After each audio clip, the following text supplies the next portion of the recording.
On revient sur le collectif budgétaire, les perspectives économiques, les projets du gouvernement avec Bernard Maris, économiste et journaliste Philippe Chalmin, professeur à l'Université Paris-Dauphine. A tout de suite.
Bonsoir Bernard Maris, merci d'être avec nous. Vous êtes économiste et journaliste aussi. Philippe Chalmin, professeur à l'Université Paris-Dauphine. Et tous les deux, vous regardez évidemment attentivement toutes les prévisions économiques, le collectif budgétaire, les critiques de la majorité de l'Assemblée nationale et de l'opposition.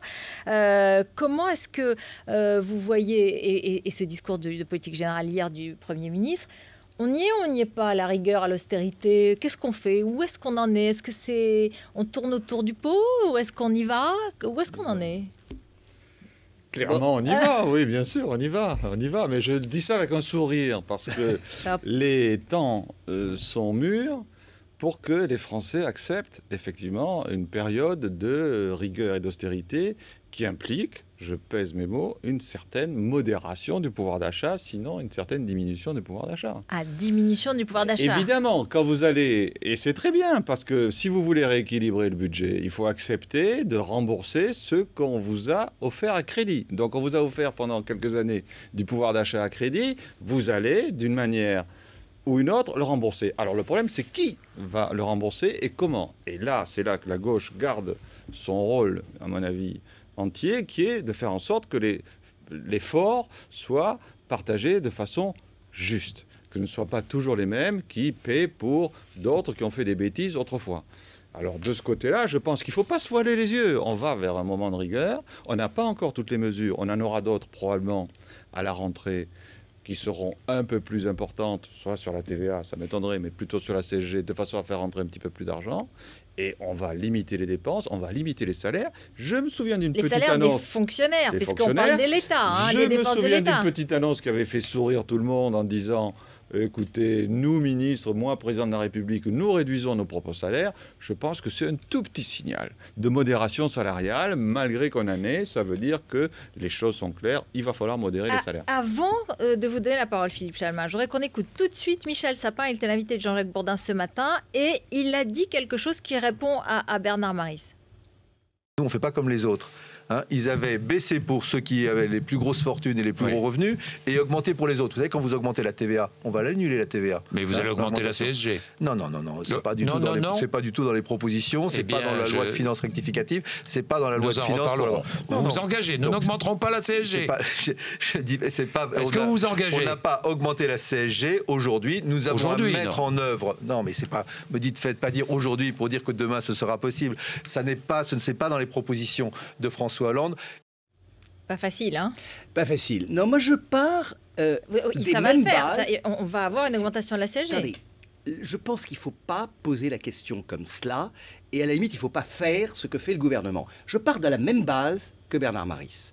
Nous avons, et je suis d'accord avec les chiffres du gouvernement, la France fera 0,3 ou 0,4% de croissance, ce qui est... En 2012, hein. En 2012. Et 1,2 en 2013. On n'en sait rien. C'est même peut-être trop. Très franchement, on n'est pas en 2013, on est en 2012. Nous faisons 0,3% de croissance et nous allons essayer de nous battre pour ne faire que 4,5% de déficit public. À ce moment-là, vous avez la méthode du gouvernement qui est de dire, bon, on va gratter dans tous les sens. De manière à essayer quand même d'être cohérent avec notre discours. Donc, on supprime l'ISF. Enfin, on revient sur le barème ancien de l'ISF, pas de problème. On revient sur l'exonération des heures supplémentaires. Ah, ça, c'est plus embêtant. Parce que ceux qui en bénéficiaient, c'était justement beaucoup de gens qui ont plutôt voté à gauche, ce n'est pas des possédants. On augmente la TIPP. La taxe sur... Ah oui, la taxe sur les compagnies pétrolières, admirable hypocrisie mentale, puisque c'est uniquement sur les gens qui ont des stocks de pétrole en France, c'est-à-dire sur les distributeurs. Donc, on augmente le prix de l'essence. À la pompe, 1 centime, a dit le gouvernement. Mais 1 centime. Non, mais d'accord, mais enfin, ça fera quand même 550 millions d'euros. On gratte dans tous les sens. Et c'est justement cette politique du gribouille qui me rappelle un petit peu ce que fit le gouvernement en 2007.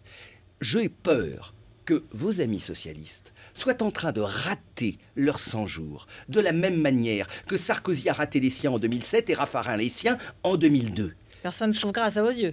Ce que je voudrais, c'est que, plutôt que de dire, peut-être qu'à l'automne, mais oui, vous avez raison, à l'automne, on touchera la CSG. Mais dont on a besoin, c'est une vraie réforme fiscale. C'est-à-dire remettre à plat... Mais non, elle n'arrive pas. Elle n'arrive pas. Il faudrait que Hérault l'ait annoncé hier et disant, messieurs les députés, dans 15 jours, vous avez sur vos tables un texte, lequel sera adopté. C'est pour 2013, c'est pour le budget à l'automne. Là, on est d'abord dans le collectif budgétaire pour récupérer le maximum. J'ai presque l'impression... Philippe Chalmin est pressé de payer les impôts. Ne vous inquiétez pas, vous allez les payer.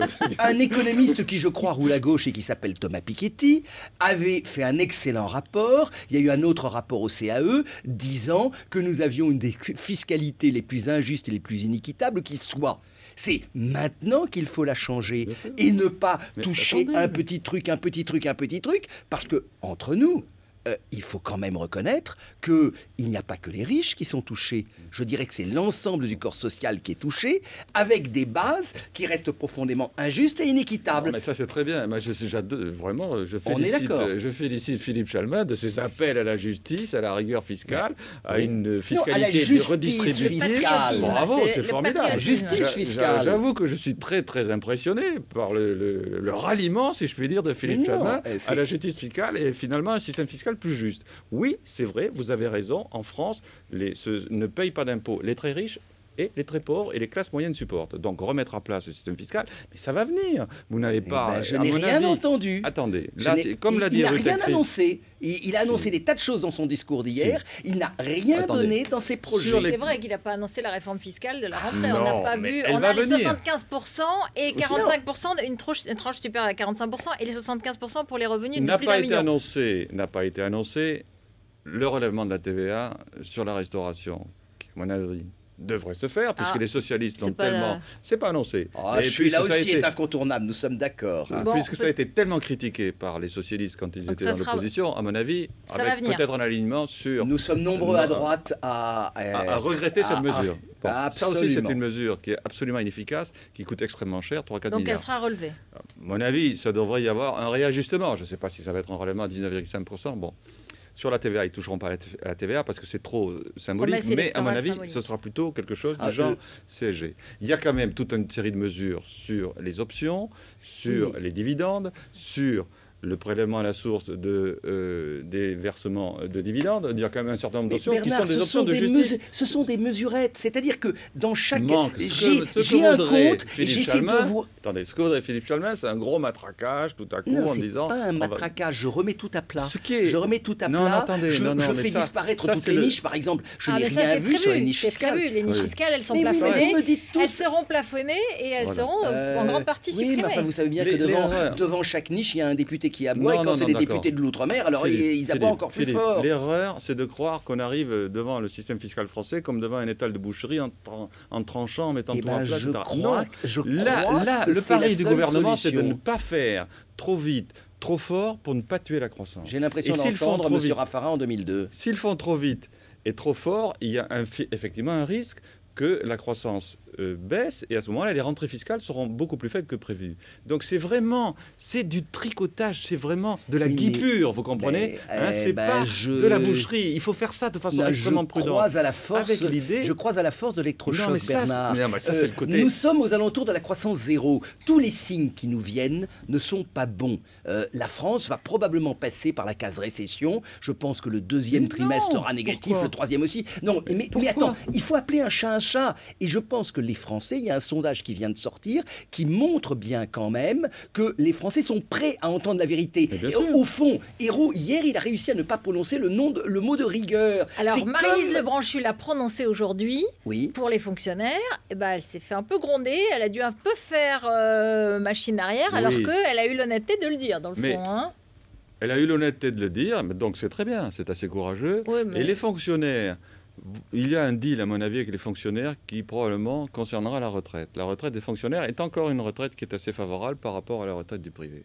Donc on peut pas dire, on va dire aux fonctionnaires, on va dire, écoutez les gars, bon, vous êtes encore à la retraite avec vos dernières cotisations sur les 6 derniers mois, alors que dans le privé, c'est la moyenne. La moyenne des 25 dernières années. Donc c'est beaucoup plus défavorable. Et merci, M. Balladur, d'avoir fait cette mesure. Très bien.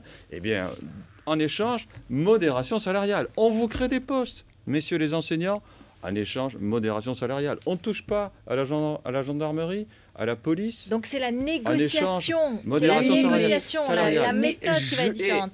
Et j'ajoute que dans un pays où ce sont les syndicats de la fonction publique qui sont les plus importants et les plus puissants et qui peuvent attirer un mouvement social, c'est assez bien joué. Et on devrait jouer de façon extrêmement modérée. Ce n'est pas la fonction publique qui est le facteur de blocage en France. Attendez, ce sont les grandes entreprises de transport. Je ne mets pas dans la fonction publique ni SNCF ni RATP. C'est de là que peut venir un blocage éventuel.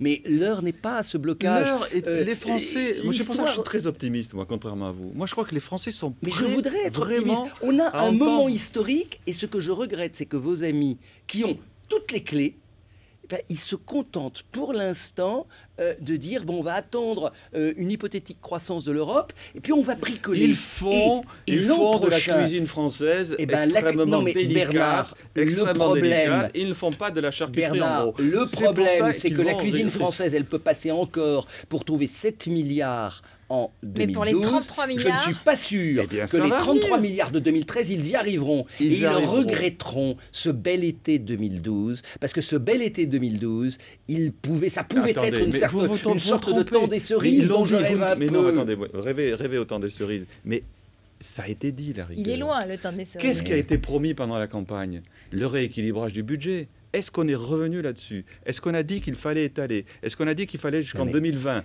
Non, on est en 2017 à l'équilibre. Vous vous contentez d'être un comptable, je ne suis pas un comptable. Je dis qu'il y a quand même la rigueur a été annoncée, l'effort a été annoncé, la solidarité annoncée. Bon, un petit peu, une pincée de justice là-dessus, ça devrait passer. À mon avis, ça devrait passer. Oui, mais ça manque de... Le mot de la fin.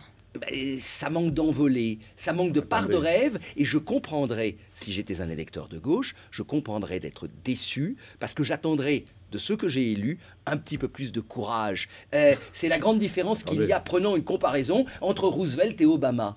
Oui, d'accord, mais écoutez... On y reviendra, Roosevelt et Obama, je vous propose tous d'y réfléchir d'ici notre prochain rendez-vous. Merci beaucoup.